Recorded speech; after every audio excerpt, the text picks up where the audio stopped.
It's January 2024, and General Patrick Sanders stands before an audience at the International Armoured Vehicles Exhibition in London. However, the general doesn't merely have vehicles on his mind. A much bigger problem troubles him: Russia.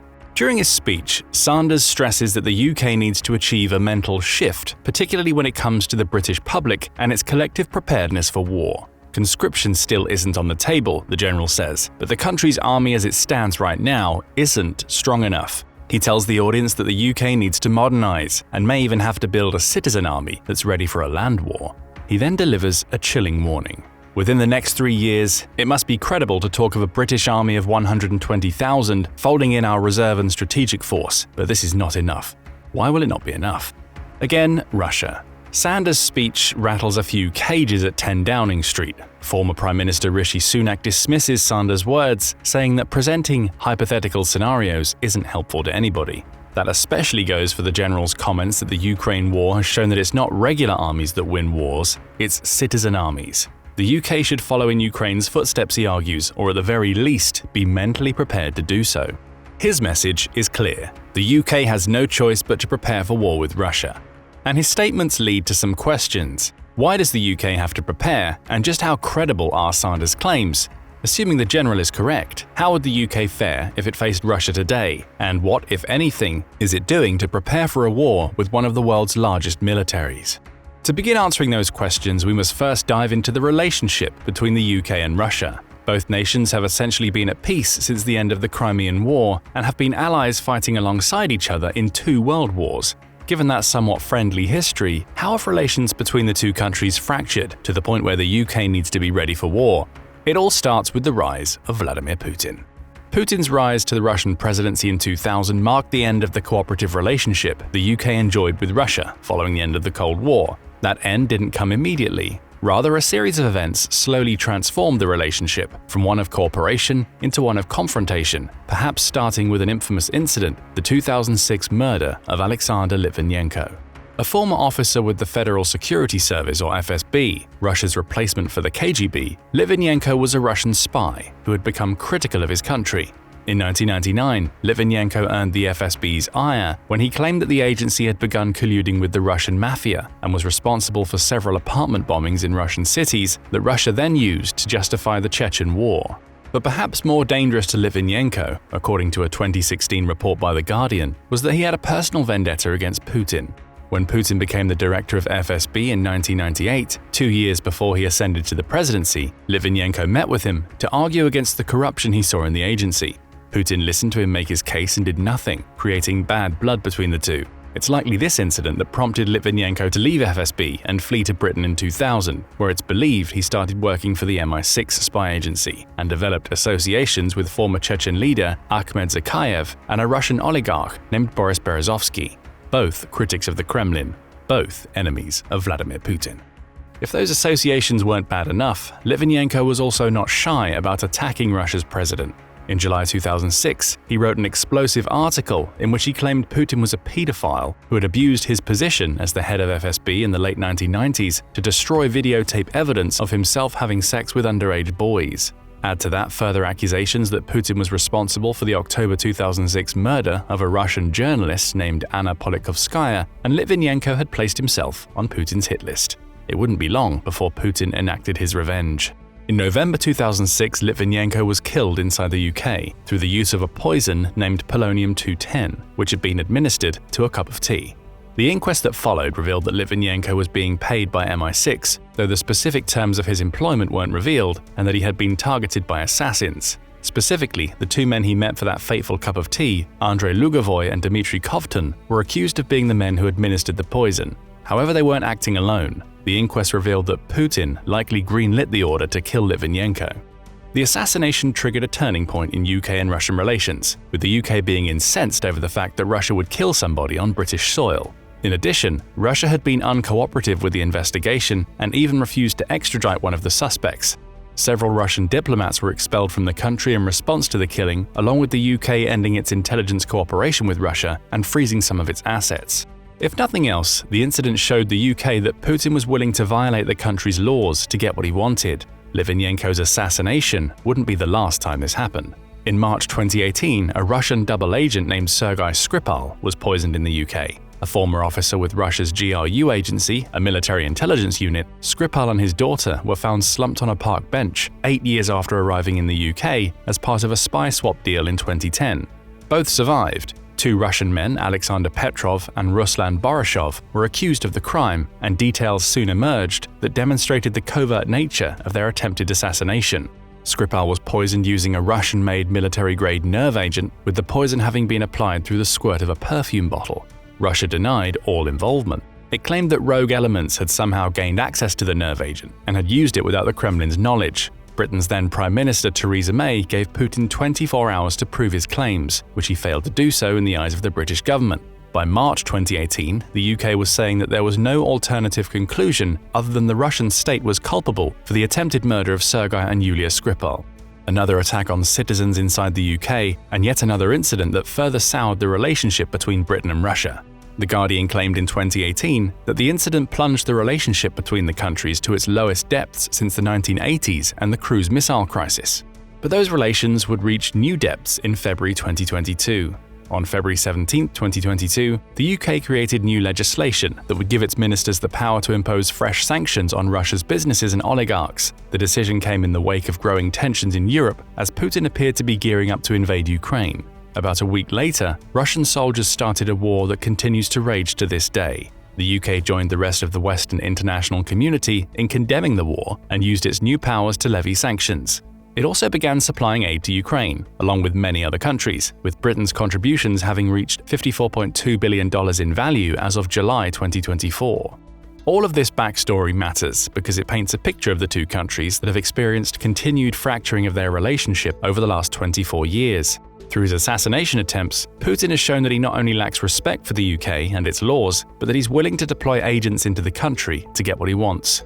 He has set a precedent Russia has operated in Britain before, and it may well do so again.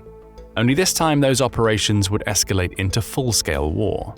Assassinations, secret plots, and sanctions combined do not create an atmosphere in which that war would occur. It's what's happened since Russia invaded Ukraine that has led the UK to the point where it needs to prepare. Take the repeated threats from Russia as an example. In February 2024, Russia's former president Dmitry Medvedev commented on the concept of Russia returning to the borders it had in 1991. Doing so would be untenable, claimed Medvedev, who now serves as Russia's Security Council head, as it would mean Russia would have to give up the territory it's taken in Ukraine, as well as Crimea and Chechnya.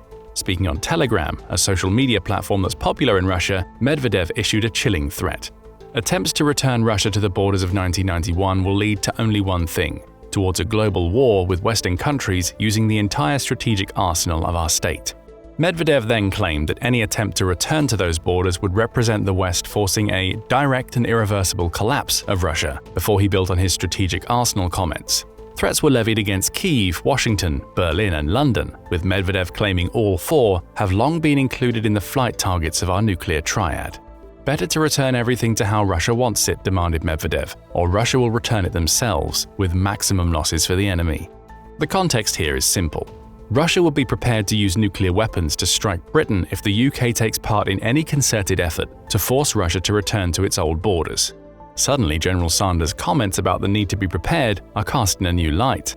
Perhaps they're not a case of scaremongering, but instead the statements of a man who has seen enough to know that Russia is a clear threat. Sanders sees the deterioration of the relationship between Russia and Britain, with Medvedev's nuclear threats only confirming that he's likely right to be worried. Speaking of those nuclear threats, just what would Britain face if Russia pushed the nuclear button? In 2023, the Arms Control Association, or ACA, estimated that Russia has a stockpile of 5,580 nuclear weapons. About 1,200 of these have been retired, meaning they're no longer in active stockpile and are awaiting dismantling. Of course, given that they aren't dismantled yet, those nukes could still be used if Russia felt the need. However, more worrying for Britain are the 1,549 strategically deployed nuclear warheads. These are warheads that are currently installed on ballistic missiles and ready to launch at a moment's notice. It's unknown how many of that 1,549 are directed at Britain. However, we do know that Russia easily has enough nuclear weapons to level the United Kingdom. In October 2022, the UK-based Sky News ran a report in which it examined the threat that Russia's nuclear weapons pose. General Sir Richard Barrons, a British defense expert, is quoted when commenting on Putin's decision to place his nuclear deterrent forces on high alert in March 2022. Speaking about Russia's weapons, he claimed, "The warhead at the front of it has a yield between 300 and 800 kilotons. It would take just one of these nuclear weapons to destroy London," Barrons says. The UK isn't helpless on the nuclear front. The ACA highlights that it has 224 nukes of its own, plus it's allied with France and the United States, which are both NATO members and nuclear states that would come to Britain's defense if it was attacked on its own soil. But by that point, it would be too late for Britain. Russia has more than enough nuclear weapons to destroy all of the UK's major cities. Of course, these are far from the only nuclear threats that Russia has thrown around. It has a long history of using the threat of nukes to try and get its way, dating back to the Cold War era. Yet another nuclear threat, albeit one made in response to the possibility of Russia losing its current borders, may not be enough to convince Britain that it needs to prepare for war. But Medvedev's is far from the only threat made by Russia to the UK. During a state visit to Ukraine in May 2024, former British Foreign Secretary David Cameron committed to delivering at least $3 billion in military aid annually to Ukraine for as long as is required. However, that wasn't the headline from the visit. Instead, it was a single quote that made waves. "Just as Russia is striking inside Ukraine, you can quite understand why Ukraine feels the need to make sure it's defending itself." The quote was taken as Cameron's indirect way of permitting Ukraine to do something it had previously been unable to do, use British-provided weapons to attack Russia on its own soil. While Cameron's comments provided room for doubt, further comments made by new British Prime Minister Keir Starmer removed that doubt entirely. Speaking to Bloomberg journalists on July 9, 2024, Starmer claimed that it was up to Ukraine to decide how it would use British weapons, including the long-range Storm Shadow missiles the UK has been sending.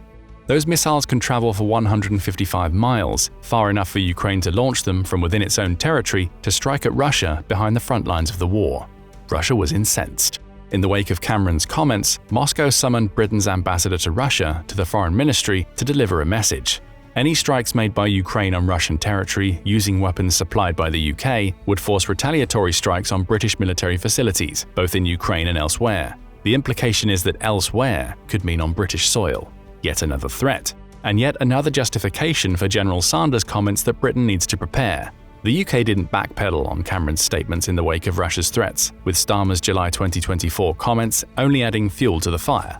Russia argues that Britain is needlessly escalating tensions. The UK's refusal to back down means that the threat of war between the two countries is higher than ever. However, it's not just direct threats against Britain that could lead to the UK and Russia going to war. It's Putin's threats against British allies. In January 2024, the British government released a risk analysis that claimed there is a 1 in 4 chance that Russia will launch an attack on a British ally within the next 2 years. That analysis came just days after General Sanders' warnings and the government's shooting down of those warnings, with the report describing Russia as an adversary state throughout. The report claimed that there was a 25% chance of Russia attacking a non-NATO ally, such as Sweden.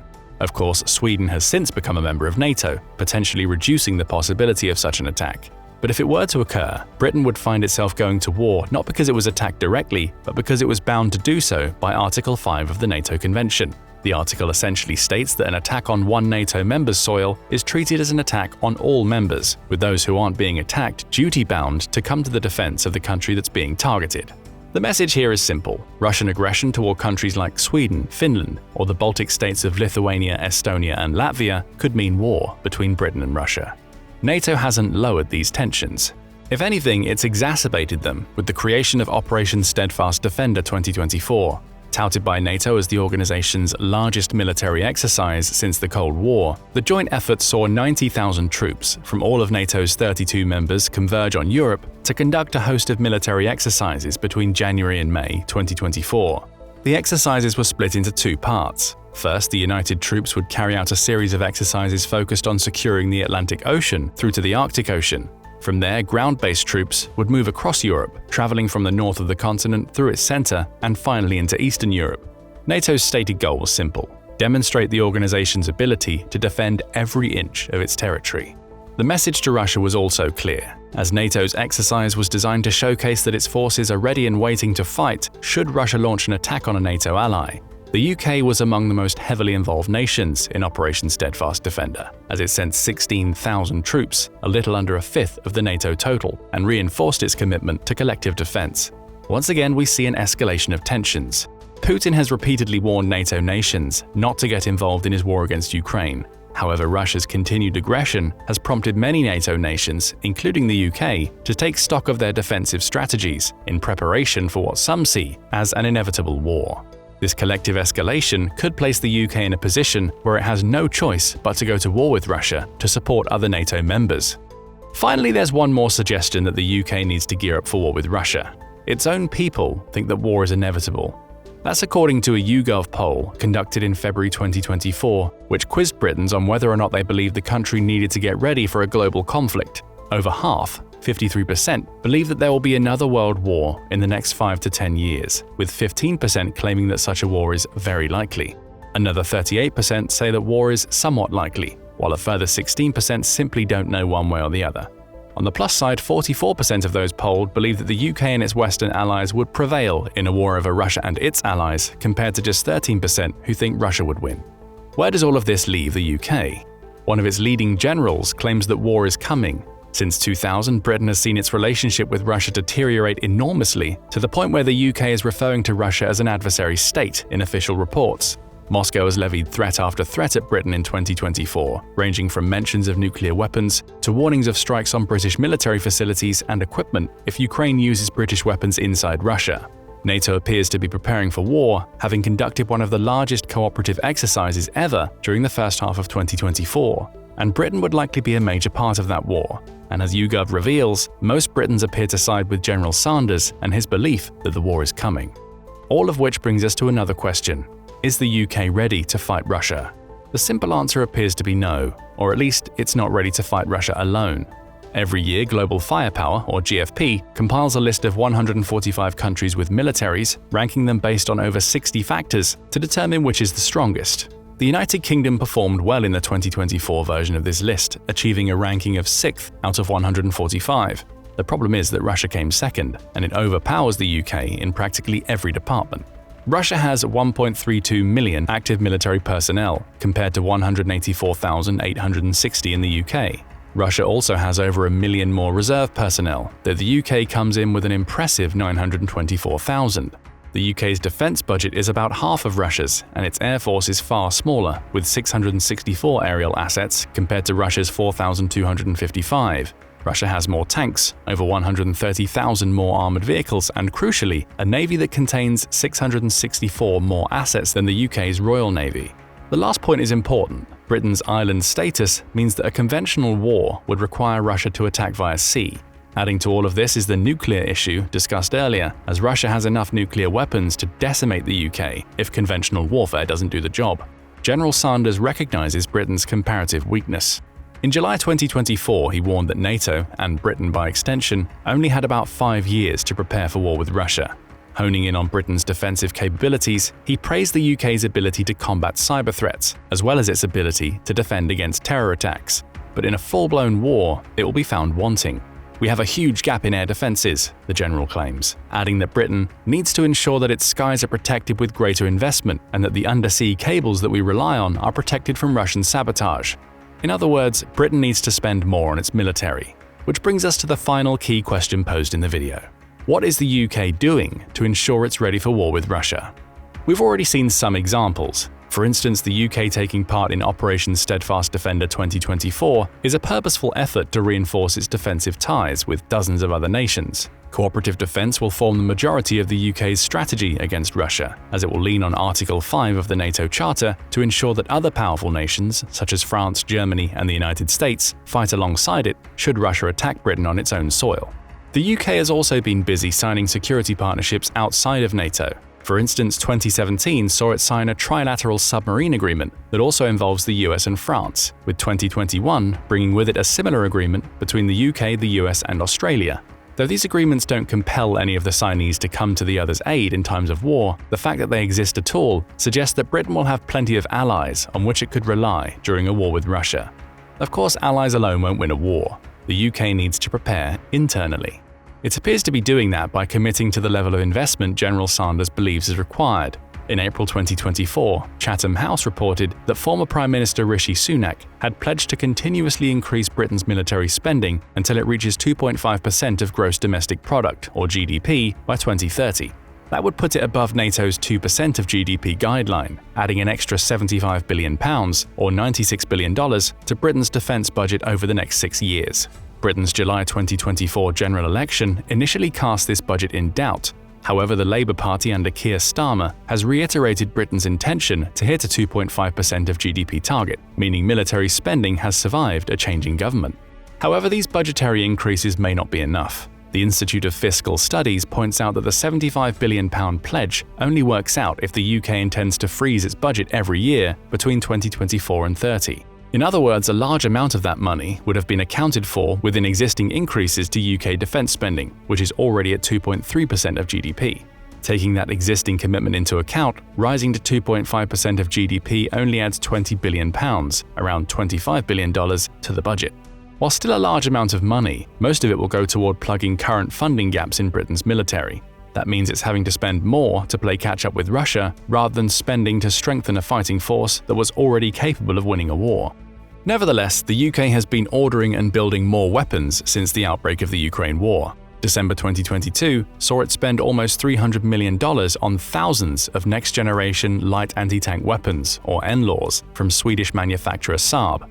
NLAWs can destroy a modern tank from a distance of up to 2,600 feet and would prove extremely effective in a ground war, given Russia's demonstrated reliance on tanks in Ukraine.